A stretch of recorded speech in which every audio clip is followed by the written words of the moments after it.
esclarecedora exposição do Dr. Evaristo Miranda, bem ao contrário do que a gente vê escrito na mídia e essas ONGs internacionais com toda ingerência, como o Dr. Evaristo mostrou. Você que está aqui, o professor Ricardo Felício também, mas chegou a pergunta aqui sobre, é um tema correlato, não sei se o Dr. Evaristo poderia falar rapidamente, é sobre a questão que a agricultura promove, especialmente a pecuária, está promovendo o aquecimento global. Não sei se o Dr. Evaristo poderia dar uma resposta sucinta sobre isso.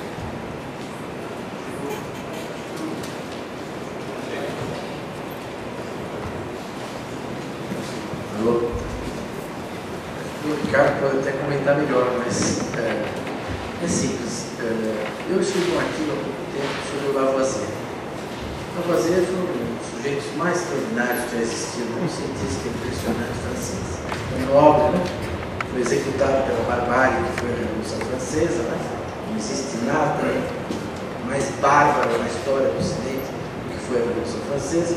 E essa barbárie executou não só o Lavoisier, como a equipe dele inteira. E quando ele pediu, a única coisa que ele pediu durante o julgamento é que lhe dessem 2 dias para ir com a guarda terminar o experimento que ele estava fazendo. E nós temos até o nome do juiz, né, revolucionário, que disse La Révolution n'a pas besoin de scientifique. A revolução não precisa de cientistas. E executaram ele no mesmo dia. Pois o Lavoisier ele formulou uma coisa fundamental, que é o princípio da conservação da massa. Que ele diz que na natureza nada se cria, nada se perde, tudo se transforma. Para quem estudou lá no colégio, aquelas equações com 2 flechinhas assim, né? Então o que tem aqui tem uma reação, do outro lado é igual. Isso é um princípio básico, assim, que se usa em tudo. Então, por exemplo, se o senhor vai na essencial da fábrica, o empreendimento na CETESB, aqui em São Paulo, ela pede o que eles chamam de balanço de massa, que é o que entra de massa aí dentro e o que sai. Sai fumaça, sai líquido, sai sólido, tem resíduo. Pronto, você tem que mostrar o balanço. Você não pode entrar coisa na fábrica e depois você não conta o que aconteceu, quando é que foi, né? Então, na natureza nada se cria, nada se... Isso deu origem a um avanço grande de compreensão da atmosfera terrestre, do funcionamento da vegetação, que são ciclos. E um dos ciclos é o ciclo do carbono. Quando eu estudei no colégio, eu lembro que o ciclo do carbono era um ciclo mesmo. Porque tem o ciclo da água também. Já viram essas ilustraçõezinhas escolares mesmo, né? Tem o lago, evapora, forma nuvem, depois chove, vai para o rio desce, vai para o oceano. O ciclo da água, né? E assim também aprendi o ciclo do carbono. As plantas fazem fotossíntese, depois elas morrem, apodrecem, vai para a atmosfera, sobe, desce. Era um ciclo. Primeiro eu já desafio vocês irem na internet e achar o ciclo do carbono. Quando vocês acharem, não é um ciclo, é assim, emissões, fábrica, petróleo, tal. E tem lá a fotossíntese, às vezes um cantinho, assim, não tem mais ciclo, é só tal. Então, a primeira besterol dessa história é não fazer o ciclo do carbono, você tem que fazer um balanço de massa. Quer dizer, quanto que a pastagem, quando cresceu, tirou de carbono da atmosfera? Ela tirou, no Brasil, sei lá, 3 gigatoneladas de carbono, as pastagens tiram da atmosfera todo ano. Bom, uma parte disso morre, vira palha e volta para a atmosfera. No inverno, pega fogo, volta para a atmosfera. Depois, ano que vem, quando ela cresce, de novo, tira da atmosfera carbono. Então, devolve um ciclo. Né? No meio desse ciclo, você botar um boi, não acontece nada. Com boi, sem boi, nada. Tem lugar que até melhora, porque não está no Pantanal. Pantanal, se não tivesse o gado, todo o pasto ele apodrece embaixo d'água. Quando vem a cheia, ele apodrece.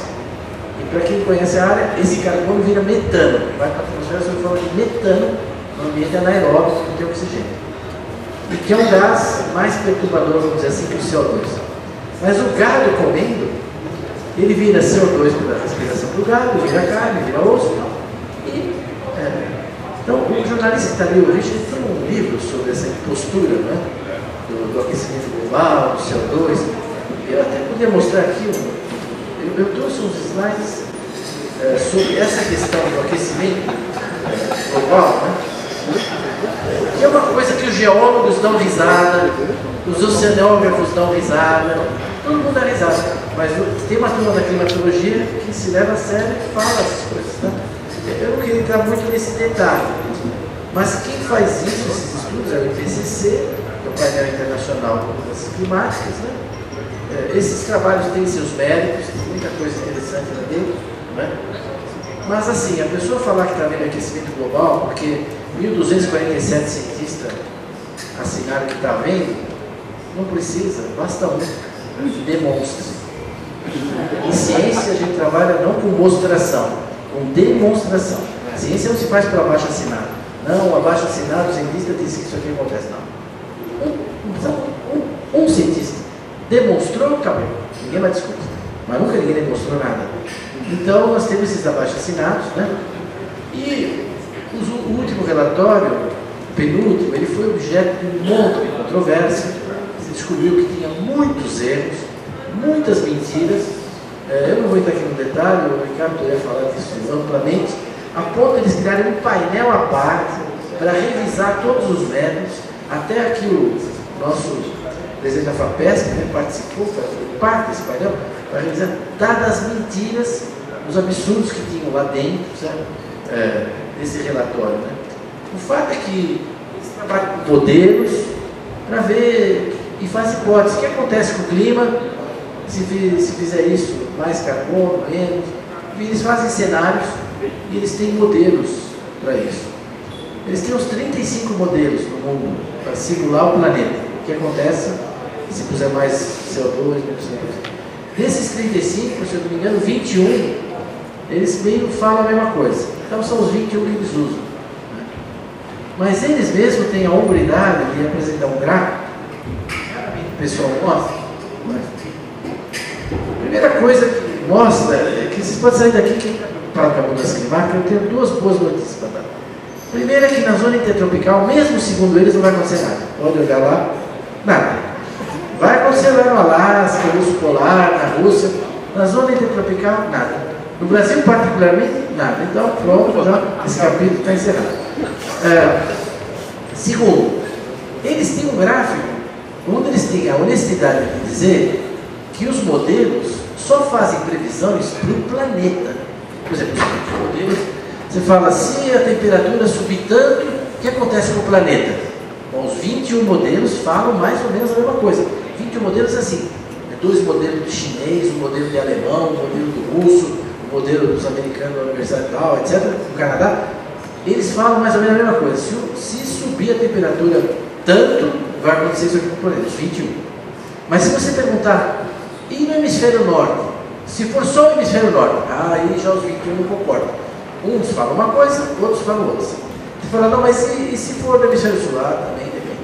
E se for na América do Sul, aí que os modelos não concordam mesmo. E se você perguntar o Brasil, aí cada modelo fala uma coisa.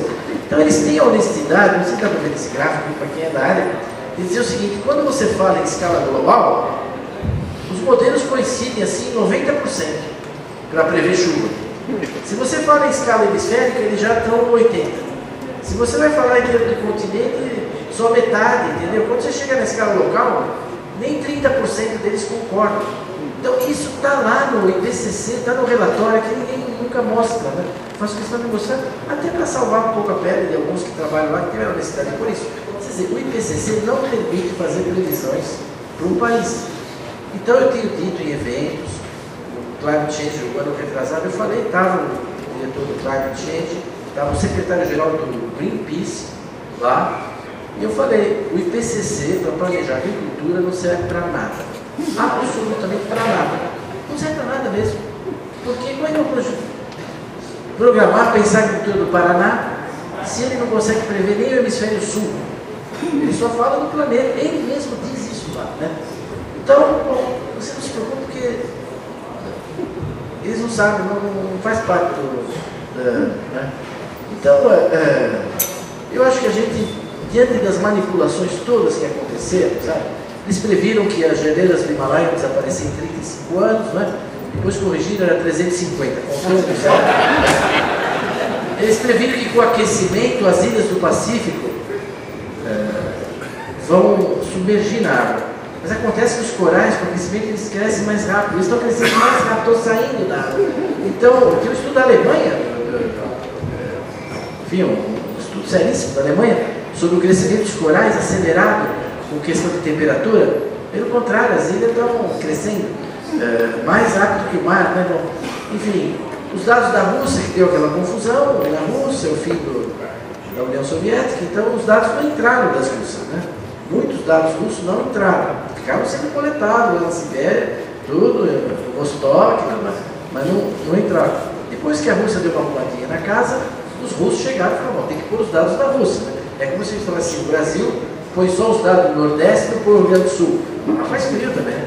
Então precisa pôr os dados da estação russa, eles se recusaram a pôr os dados dos russos, nos modelos. Aconteceu coisas horrorosas, além de espionagem, perseguição ao pesquisador, não deixar publicar, enfim, tem todo esse climate gate, né?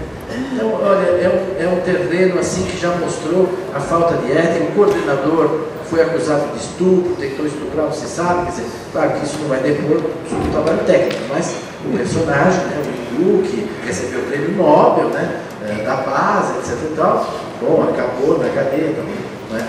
E ao mesmo tempo, nós temos, eu gosto muito dos vulcões, sabe? Eu gosto de vulcões, sou apaixonado por vulcões. Na Terra tem uns 1000 vulcões em atividade, né? Quase 600 embaixo do mar, a gente nem vê, né? Por exemplo, um vulcão que estava lá quietinho, nunca ninguém tinha ouvido falar, o nome é aquele lá, os americanos que são práticos, eles falam E12, E16, ele entrou em erupção e parou a Europa, parou o tráfego aéreo da Europa, parou um vulcão que entrou em erupção. O Pinatubo, que entrou em erupção em 72, 73, lá na Indonésia, ele emitiu mais SO2 que toda a Revolução Industrial, numa erupção. Então as pessoas, é uma coisa de prepotência, né? É uma coisa de prepotência, né, humana, achar que nós somos capazes de mudar o planeta. É muita pretensão. Mais pretensão ainda que ele é capaz de corrigir, salvar o planeta. O cristianismo teve essa ambição de salvar a humanidade. É uma ambição inimaginável. Está longe? Está longe. Tem só a população da China. Está longe de salvar a humanidade. Mas eles é pouco. Eles salvar o planeta. Não é uma coisa assim para qualquer um. Eu não vou comentar isso. Eu vou mostrar aqui um gráfico interessante. Isso aqui é a vazão do rio Amazonas. A vazão do rio Amazonas. Quanto passa de água lá em Manaus no rio Amazonas. Então é assim, é como se fosse uma calha, né? É o reflexo da chuva. Chove, escoa pelo rio. Então quando chove muito, a vazão do Amazonas aumenta. Quando chove menos, a vazão diminui. O ano que menos choveu, que teve assim a vazão mais baixa, que dava quase para atravessar a terra, é 1920 e pouco. Vai falar que o desmatamento na Amazônia em 1920? 1920, dá para ver ali, ó. Isso aqui, olha a vazão do Amazonas em 1926, né? 26, aqui, ó. Essa vazão aqui é o Amazonas é isso. E vazão por as mudanças climáticas, o desmatamento da Amazônia. O Amazonas é que está lá, ó. É normal isso aqui. É normal no sentido estatístico do termo. Dom Pedro II mediu as marés no Brasil. Dom Pedro II mediu, colocou mais mareógrafos, tinha na época de Dom Pedro, que hoje. Claro que hoje eles são mais modernos, faz uma coisa mais bem feita, mas é impressionante que Dom Pedro ele fez uma rede de pluviômetros impressionante. Então nós temos lá em Campinas pluviômetros que funcionam desde 1880 e pouco, medindo, eu estou concluindo, medindo temperatura e chuva todo dia. Eu fiz agora um gráfico lá das chuvas em Campinas, olha aí. Bom, o que aconteceu em mais de 100 anos lá? 130 anos. Nada, né? Nada. Ano que chove mais, ano que chove menos, chove mais, chove menos, chove mais, chove menos, e assim vai. Né? A média é quanto? A média está aqui, ó, 1.338 milímetros. Quando choveu a média? Nunca. Nunca chove a média. E a pessoa da igreja fala, não, está acima da média, está abaixo da média. Mas eu sempre quero perguntar, mas quando choveu a média? Um ano? Teve algum ano que choveu 1.300? Não, a média é uma coisa estatística, né? Então, assim, esse é um campo da besteira, mas para quem conhece, a gente se diverte muito ouvindo. Agora, uma jornalista falou ontem que em setembro, em 3 dias, choveu toda a chuva prevista para o mês. Quer dizer, como se a chuva se dividisse em 30 avos e caísse cada dia, entendeu? E aí caiu em 3 dias, choveu tudo que estava previsto para o mês. Mas a minha filha, pelo menos há 25 mil anos, é assim aqui, em São Paulo. Mas você ouve tudo isso. A gente ouve coisas assim. Agora em Campinas saiu um artigo essa semana dizendo que é o verão mais seco da história. Como da história? Da história, pelo menos uns 3 mil anos, né? Não, da história, na realidade, ela está falando dos dados da Unicamp, que começou a medir em 1988. Nem esse daqui ela usou, nem Dom Pedro, ela não está da Unicamp. Não, peraí, segundo, mais seco os dados da Unicamp. Né? Mas enfim, esse é um campo muito divertido. Eu vou para as reuniões, e a pessoa fala, não, mas o clima, se a temperatura subir 3 graus, 5 graus, vocês agora, de manhã, está fazendo 15 graus. E durante o dia está fazendo 30. Nós temos 15 graus de amplitude térmica diária. Você acha que o cara disso as plantas morrem, vão embora, muda de lugar? Não, eu tenho um estudo quantificado que mostra que na região tropical, não sei, urso polar é um estudo, não sei, mas eu digo, nós aqui no Brasil, a amplitude térmica diária, semanal, etc., ela é 3 vezes maior que o pior cenário de mudança climática do IPCC. 3 vezes maior. Quer dizer, o café não vai dizer nada. Entendeu? Nem que aconteça ainda o que o cara está falando, o que acontece? Nada. É uma coisa, hipótese inverificável. Né? E alguém me dizia, não, mas você não concorda que nós temos que salvar?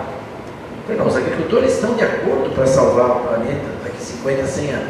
A gente precisa salvar a lavoura de soja esse ano. A gente precisa saber se planta, não planta, que variedade de planta, que data, isso a gente tem que saber. O problema do clima para o agricultor é esse, é hoje, ele precisa salvar esse ano. Nesse debate, por isso eu concluo, me alonguei um pouco, mas nesse debate que foi no Global Agriculture Forum, estava o secretário mundial do Greenpeace, Climate Change, a nossa ministra Benedito, eu perguntei para eles várias vezes, eu falei, olha, os agricultores do Paraná, no ano passado, eles estão dizendo o seguinte, ó, o verão veio muito quente e úmido. Então agora no inverno, eu planto, nessa semana que vem, na semana que vinha lá, planto milho ou planto trigo? Eles estão perguntando para ele lá, trigo ou milho? Eu perguntei para eles, especialistas de clima, trigo ou milho? O tempo todo eu perguntava, não sei o que, trigo ou milho? Não, porque a chuva vai ser cada vez mais violenta, o inverno, não, tudo bem, mas trigo ou milho a semana que vem no Paraná? Aí no fim eles falaram que não sabiam. Eu falei que é normal, a gente nem esperava que eles soubessem, porque não serve para nada, esses estudos para planejar a agricultura agora. Talvez para a gente estudar o planeta, tudo isso bacana, mas para a agricultura não serve para nada, E eles confessaram isso, ele terminou assim, trigo ou milho. Aí teve muitas perguntas para mim, aí quando acabou o tempo, que nem aqui já estou passando o meu tempo, aí um pesquisador dos Estados Unidos, estava inscrito, o último, do Connecticut, ele falou, olha, eu queria fazer a minha pergunta, mas eu queria autorização para mudar a pergunta, que ela vai para o escrito. Tudo bem, muda a pergunta. A pergunta é para o doutor Evaristo. Doutor Evaristo, trigo ou milho? Olha, eu respondo com o maior prazer. Mas se o senhor está bem das pernas, se a sua propriedade rural está indo muito bem, se o senhor maximiza lucro, planta trigo. Agora, no mesmo município, na fazenda do lado, se o senhor está ruim das pernas, está endividado, está minimizando o risco, planta milho. E é isso. E os agricultores se comportam como investidores, como qualquer pessoa. Entendeu? Não é o clima que vai dizer se vai. Bom, bom que é exatamente isso. Quer dizer, a Embrapa não dá uma receita, porque faça isso, plante nessa data. Dá um leque de opções e variedades, e cada um raciocina como proprietário que cuida dos seus bens, daquilo que ele vai decidir fazer na situação dele. Tem um que planta trigo, graças a Deus, tem outros que planta milho, graças a Deus, e assim vai. É simples como tudo. Mas assim, é claro que precisa de informações, uma série de coisas, né? Mas enfim, eu agradeço essa provocação aí, que eu já aproveitei para fazer uma segunda palestra.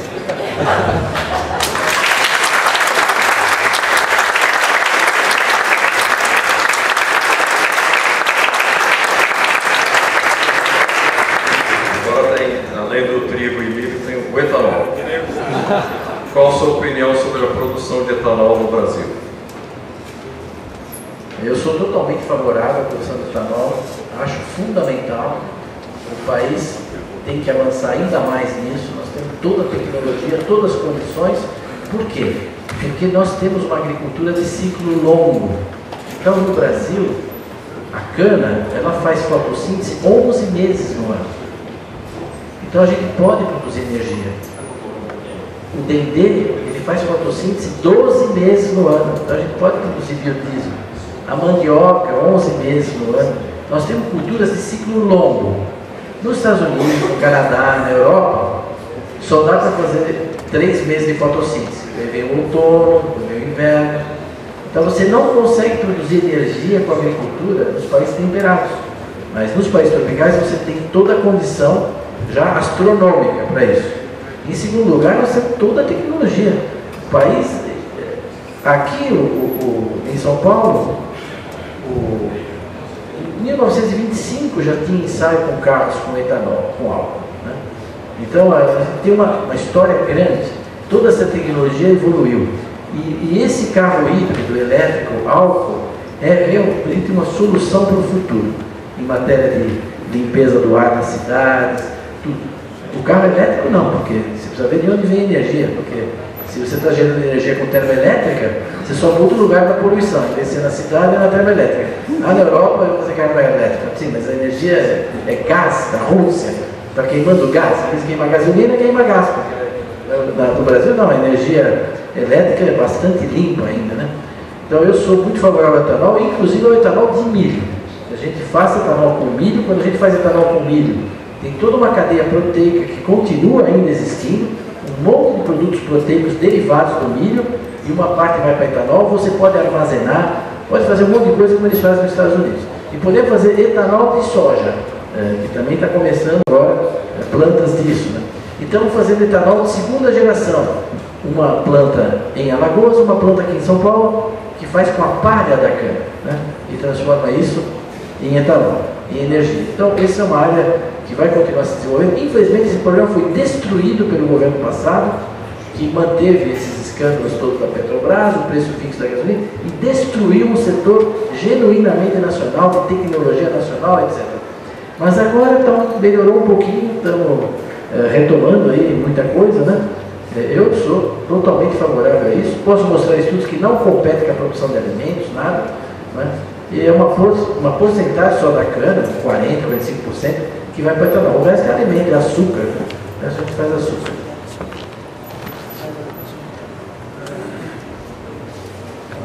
Dado que o norte do Brasil, em sua maior parte dedicada a áreas indígenas, como se faz a defesa do território brasileiro naquelas áreas?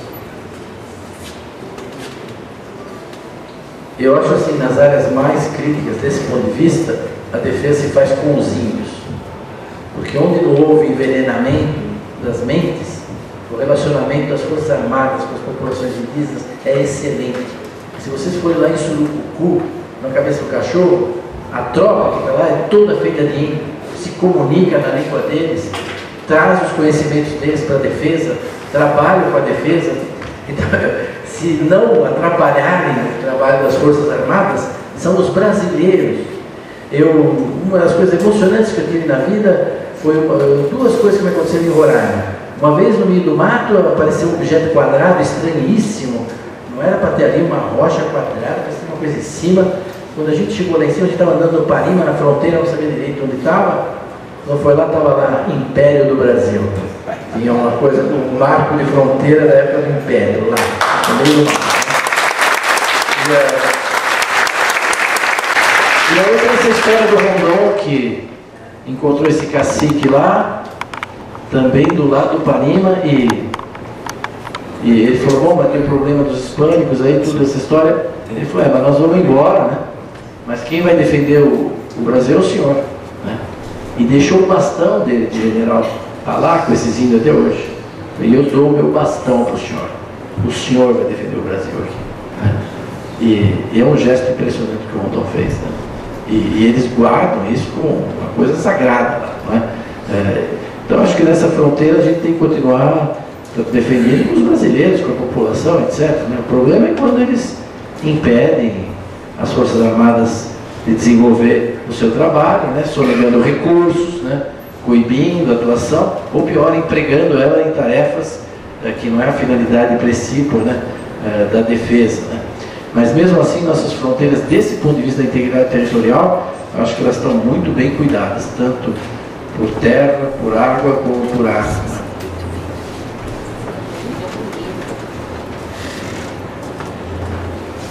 A agricultura é o nosso carro-chefe da economia. Entretanto, como a riqueza gerada pelo setor pode aquecer a economia nacional, partindo do pressuposto que todo o rendimento gerado estará aplicado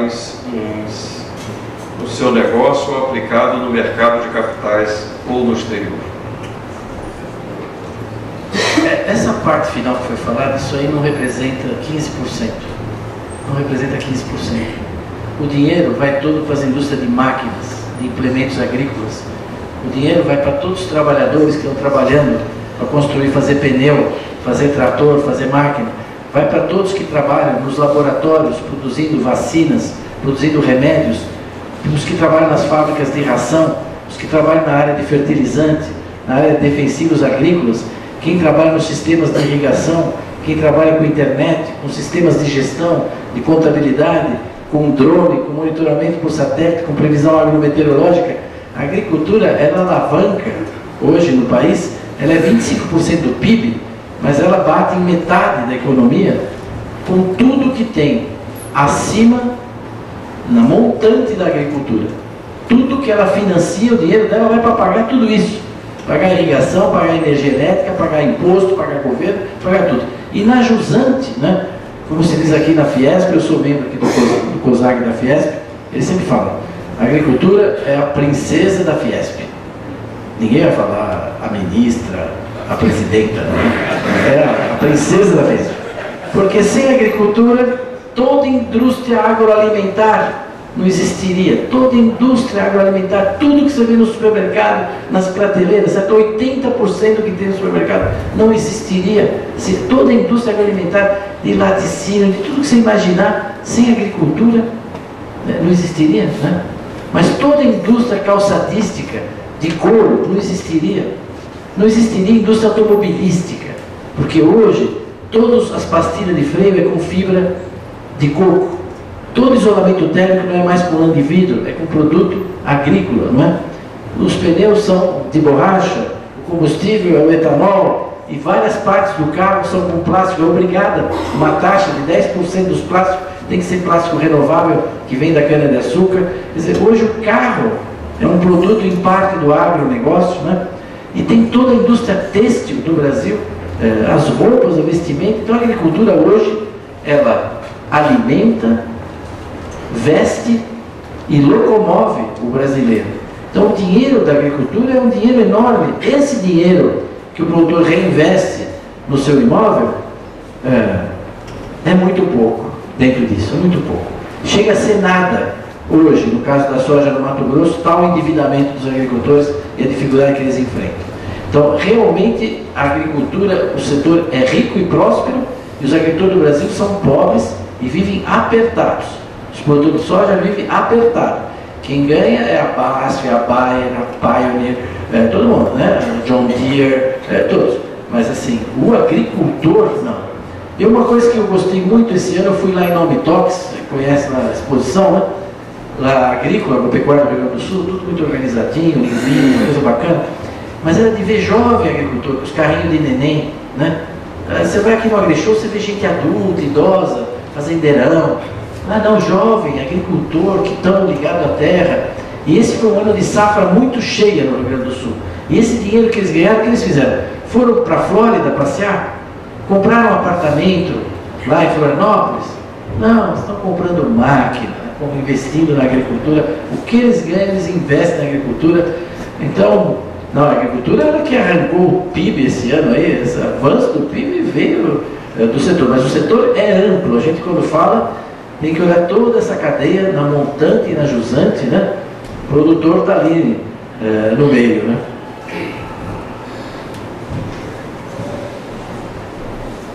Devido ao tempo, seria a última pergunta. Qual seria a melhor estratégia para diminuir as pressões das ONGs internacionais sobre a agricultura brasileira? Não sei qual seria. Eu acho assim, no caso da Embrapa e no caso dos pesquisadores, compete apresentar números, apresentar dados, apresentar fatos. Depois da interpretação, a gente precisa contar com os senhores, com a mídia, com todos, para que haja paz na terra pelos homens de boa vontade. Então, agora nós temos o dever, pelo menos no campo, acho, da ciência, e é o papel também da Embrapa, de desmistificar, mentiras que são faladas, coisas que não têm fundamento. Coisas que não têm fundamento. Fiquei muito contente que há pouco tempo o Guzo publicou na Veja, um artigo muito bom sobre isso, não sei se vocês leram, um artigo excelente, que repercutiu muito, inclusive, esse artigo, dizendo, poxa, como é que uma atividade que não ocupa nem 10% do território pode ser acusada de estar destruindo o país, etc. E tal, Não tem cabimento. Esses números da Embrapa mostram que é o esforço dos agricultores. Então, não sei, essa estratégia das ONGs, o dinheiro não é meio curto agora para as ONGs, mas a gente tem que mostrar. Eu nunca critico assim as ONGs, eu acho que eles estão no papel deles, os ambientalistas estão no papel deles. O que eu sinto que não cumpre o papel é o agronegócio, são as associações, é a elite. Isso tem sido dito até já em oportunidade nessa casa, em outros lugares, dizendo, nossa elite não é uma elite. Se ela fosse uma verdadeira elite, ela estaria defendendo o agro, quer dizer, compete as associações, a ABAG, a Biov, a Andef, eles têm que defender. E é um setor muito mal organizado, muito mal concatenado, articulado, é impressionante. E que onde se mistura interesses muito legítimos e interesses pequenos. Veja agora esse debate agora de fundo rural, de refis, tem coisa que é legítima, mas tem coisa lá que é inadmissível. Mesmo assim vai tudo no bolo e vai todo mundo junto, então tem que separar o joio e o trigo. Então eu não gosto de cobrar as ONGs, eu gosto de cobrar o agronegócio. Ele é que tem que se cobrar, ele é que tem que fazer o papel dele. Os outros estão fazendo o papel deles lá, mas a gente e eles, então eles com estilingue ganham do agro, o agro com bomba atômica, míssil, tudo. E os outros com estilingue chegam e domina a cena, tem mais argumento, domina a mídia, as escolas, etc. Então a gente tem que cobrar dos atores de toda a cadeia produtiva, quer dizer, produtor de máquina, de insumo, das indústrias sociais, eles têm que se mobilizar muito mais em divulgar a verdade, os fatos, levar isso adiante. Mas se você pede financiamento com um projeto em agricultura, todo mundo tem escorpião no bolso, ninguém põe a mão dentro do bolso, está cheio de escorpião no meu bolso. É impressionante, o setor não investe em nada, depois gasta em outras coisas que não tem o menor cabimento. Eu gostaria de cobrar mais o agro do que as ONGs. E essas ONGs, frequentemente, é ING, é indivíduo não governamental. É uma pessoa, entendeu? A Gisele Bündchen é um indivíduo não governamental.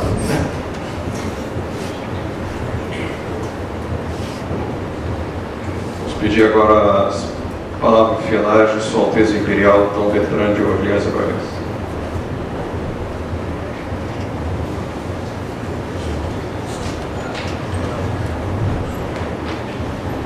Professor Evaristo, nos conhecemos há praticamente 30 anos. Éramos bem mais jovens, 30 anos mais jovens. Mas nós nunca nos cansamos de ouvi-lo. E o senhor tem uma analogia, o senhor pode pensar com o fundador da nossa instituição, a patrona, o professor Pinto de Oliveira. Com essa analogia principal. Estava conversando com o professor Richard há pouco. Há duas escolas de filosofia. E nesse ponto, o senhor tem uma afinidade muito grande com o professor Pinto de Oliveira. São os realistas e os idealistas. Os realistas são aqueles que veem a realidade como ela é, objetivamente. Essa realidade que dá liberta admirável voz, essa verdade que nos liberta.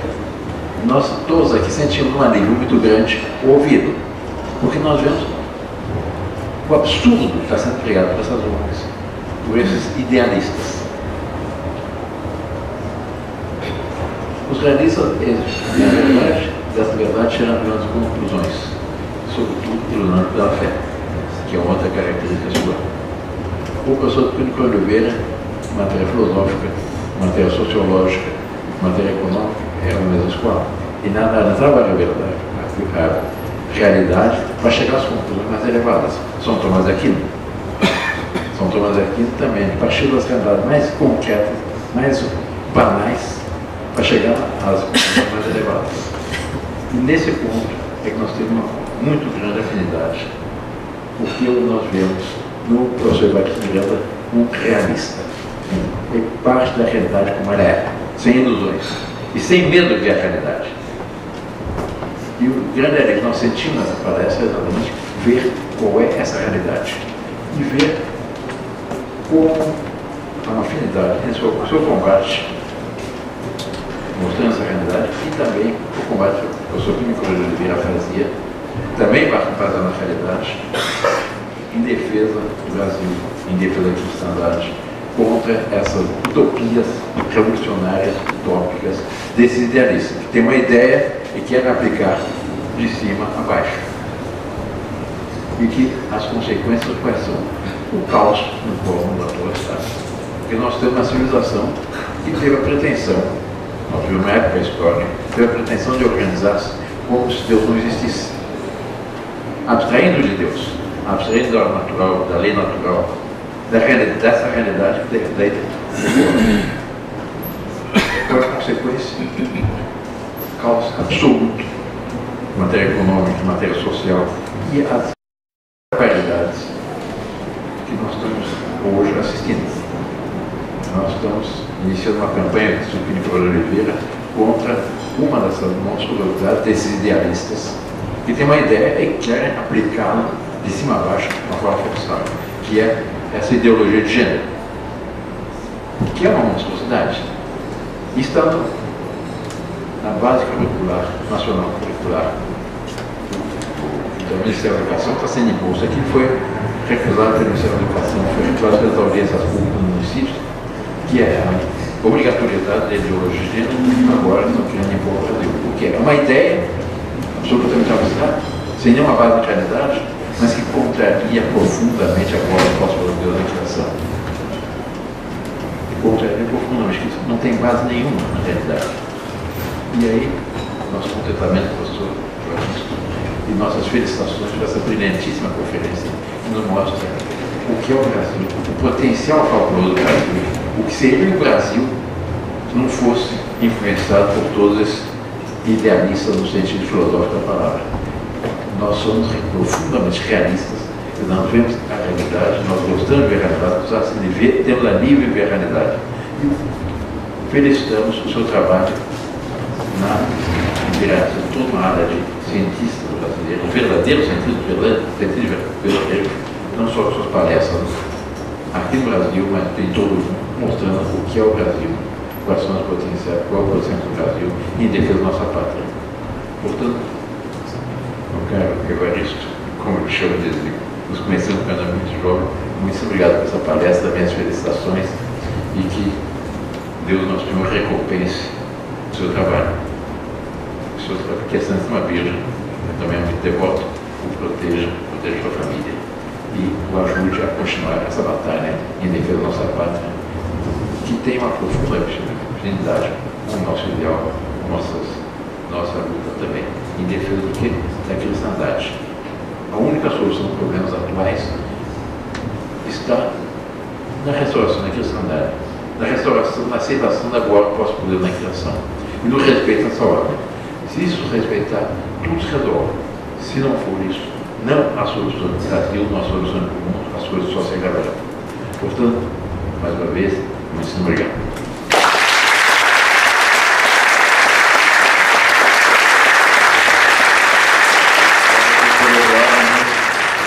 Vai entregar para o doutor Evaristo um livro Minha Vida Pública, de Plínio Corrêa de Oliveira.